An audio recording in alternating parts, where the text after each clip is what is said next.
Olá, muito bom dia. Esta é a segunda edição do Dia do CNN Mercado.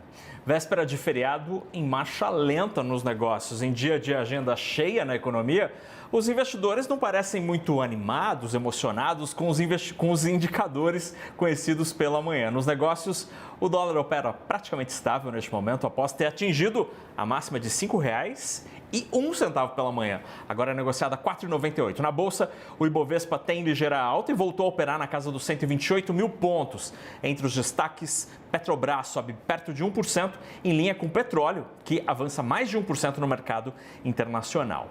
E você vê imagens ao vivo da entrevista coletiva do relatório trimestral de inflação, que aumentou a previsão de crescimento da economia neste ano de 1,7% para 1,9%.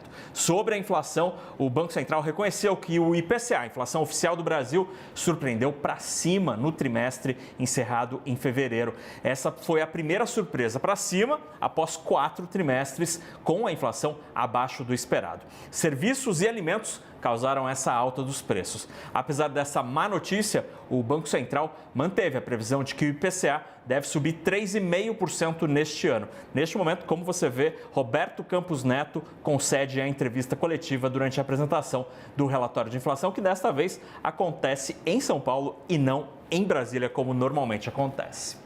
E a taxa média de desemprego aqui no Brasil subiu para 7,8% no trimestre encerrado em fevereiro. Os dados são da pesquisa PNAD contínua, divulgada hoje pelo IBGE.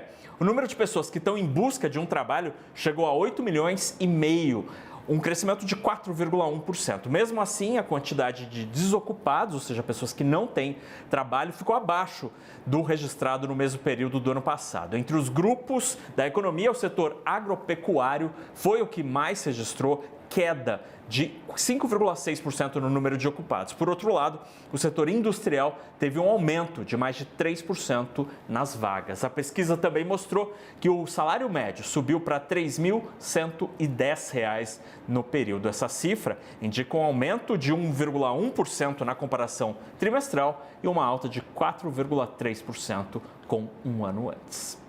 E o secretário da Receita Federal, Robinson Barreirinhas, comparou os contribuintes que devem impostos sistematicamente a bandidos.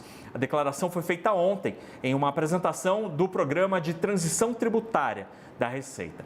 Ao ser questionado por um jornalista sobre o projeto de lei que dá tratamento a esses contribuintes, chamados de contumazes, Barreirinhas disse, abre aspas, a gente não está falando de contribuinte, a gente está falando de bandido.